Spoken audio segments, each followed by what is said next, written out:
Today, I'm starting a new bushveld painting of an incredible African morning sunrise in the Pilanesberg Game Reserve. It's part of a series of works I'm busy with that I intend framing in an innovative new way. Let's begin. First, let's discuss the references. Here I have a sunrise I photographed on the morning. Moments like these are fleeting, and I had to jump at the opportunity to take the photograph before the light changed.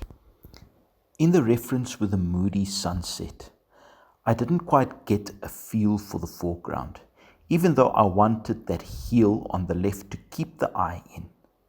So I decided on this reference we took along the way and decided to flip it around. Here is a lot more foreground character and depth, and I am definitely going to incorporate that into my painting. In this obscure reference, I like that acacia tree, if anything else. I'm probably going to use a lot of artistic license here, and I'm looking forward to see how all these references are going to unfold into a beautiful work of art. My color palette for today consists of titanium white, Van Dyke brown, ultramarine blue, primary magenta, dioxazine violet, cobalt blue, terverte green, cadmium red light, raw sienna, bright orange, primary yellow, and buff titanium. One of the biggest tips I can give you as an experienced artist is to mix out your color scheme in copious amounts of paint. I always say that I'm preparing for the journey on the canvas. Whenever you go for a faraway trip, you need to make sure you have enough fuel in your tank of your car to reach your destination. I consider pre-mixing your colors as planning ahead for your journey on the canvas.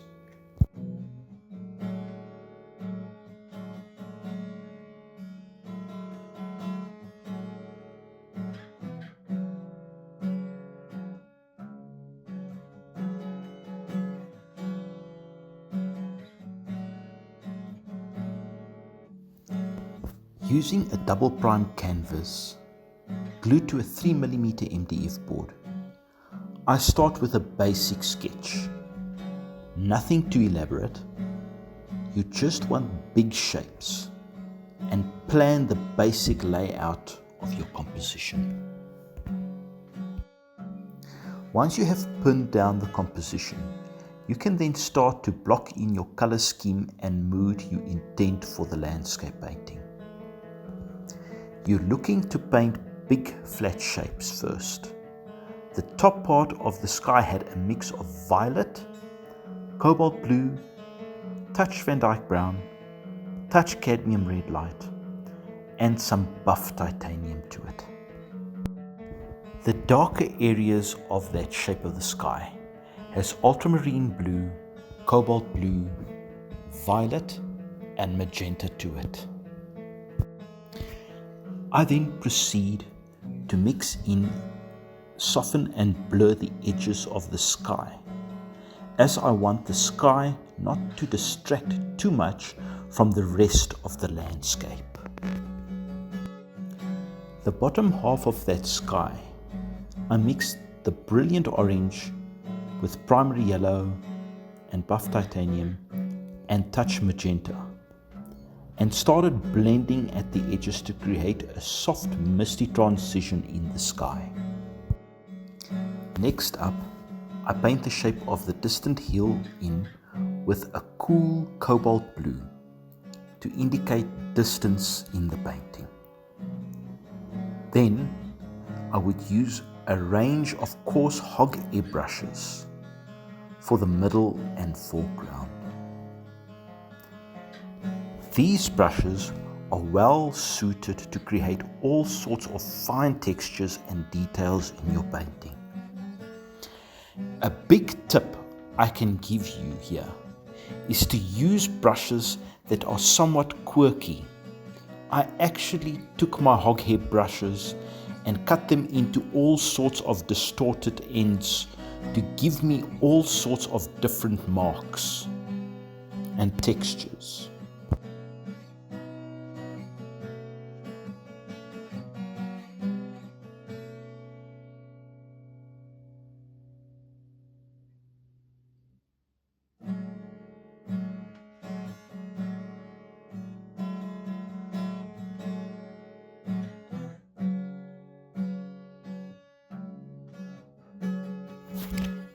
As I work my way to the foreground, I start loading up my brushes.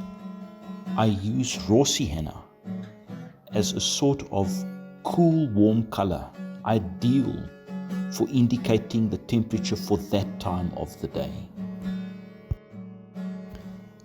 As I come forward, I would just mix different variations in with the sienna, like oranges and purples and a slight olive green in the foreground.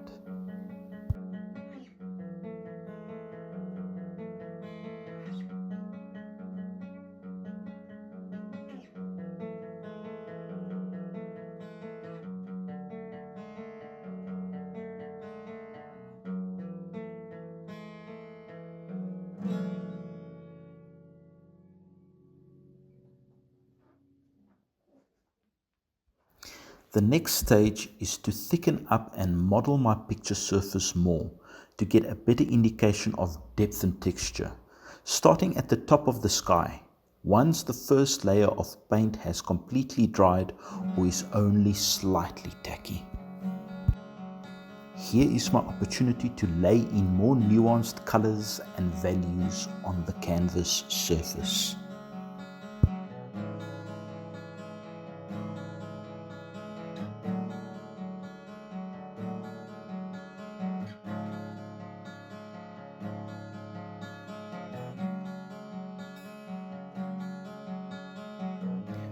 Ultimately, I want to just soften it back with a dry synthetic hairbrush just to keep the sky on the soft hazy side, in contrast to the rugged coarse textures of the bush.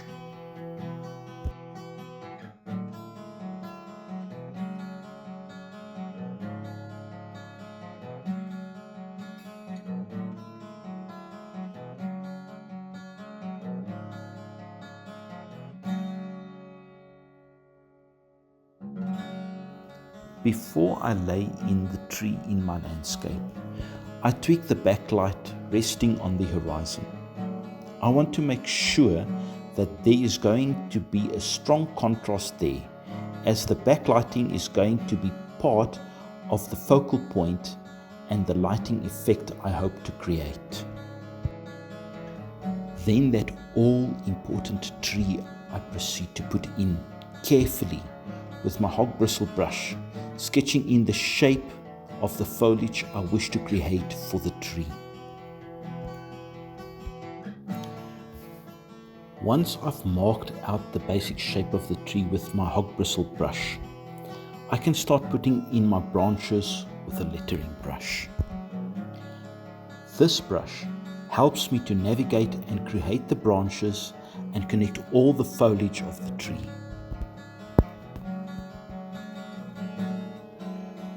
Before I go any further with the tree, I tweak the sky, putting in some highlights.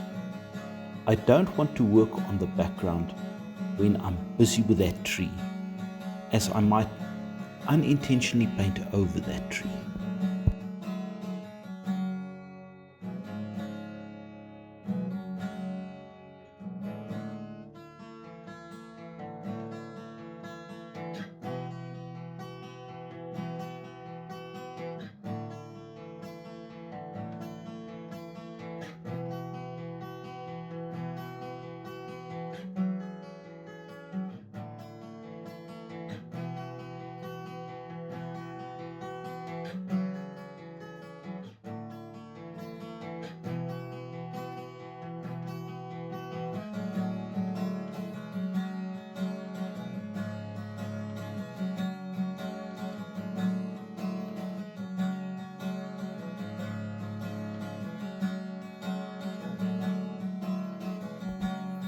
I am already feeling excited about this painting. I've created a nice morning sunrise mood using those peachy orange and grey purples, and then used those same colors in the sky into my subsequent mixes of colors in the middle ground hills and foreground grasses. By mixing in the sky colors into the foreground and grasses in varying degrees and combinations, it sets the overall tone and unique color scheme in my painting. Then I continue working on my tree using olive green and a touch of violet for that foliage in the tree. At this point, I'm just putting the darker color of the foliage down to contrast with that backlight.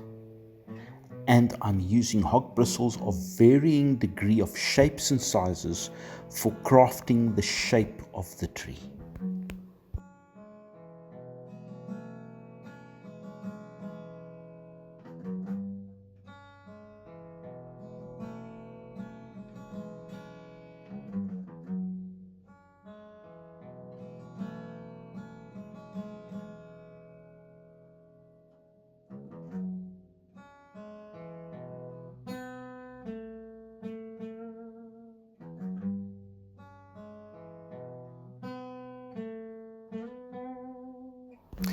I found it necessary at this stage to bring in some finer branches and bushes to create more interest overall.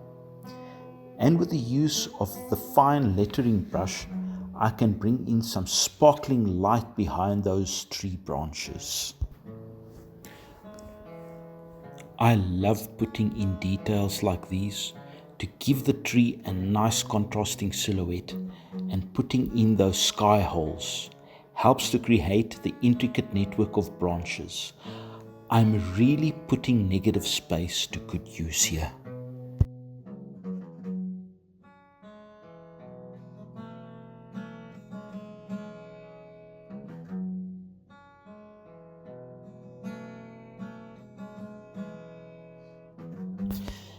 Next up, I have to work on detailing the grasses.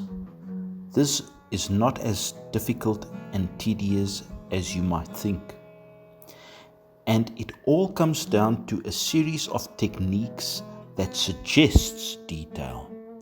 And by using a range of different brush techniques together with a range of different brushes, creates variety. I'm really just carefully scraping over the textured surface, indicating grasses, and gradually building up texture and dimension here.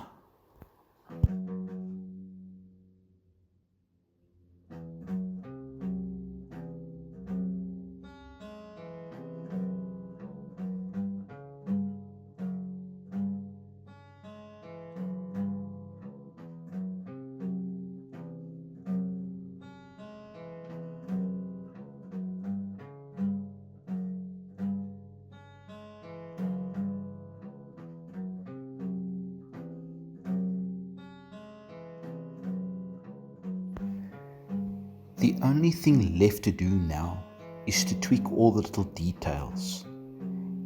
And here, the best tip I can give you is that less is more. One of the biggest tragedies is when an artist has put in so much effort and planning into his work, only to ruin it by putting in too much detail right at the end. So as much as I'm putting in that sparkling light through the trees, my main focus would be on the overall design and contrast. I'm really putting in light on the edges where the darks and lights meet.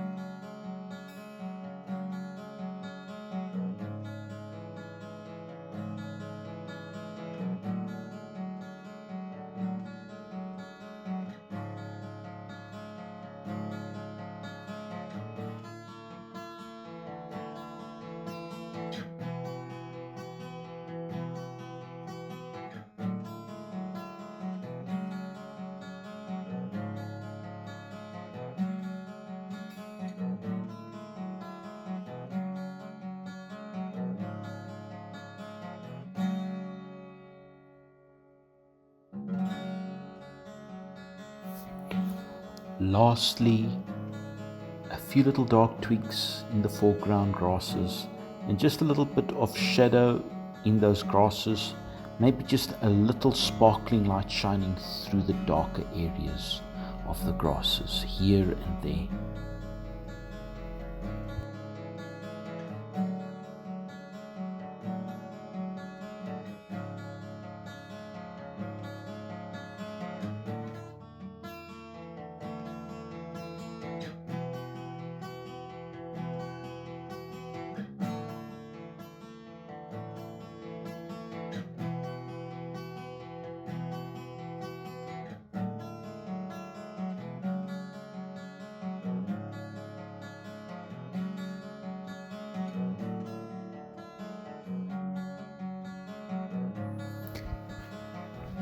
Thank you for watching till the end.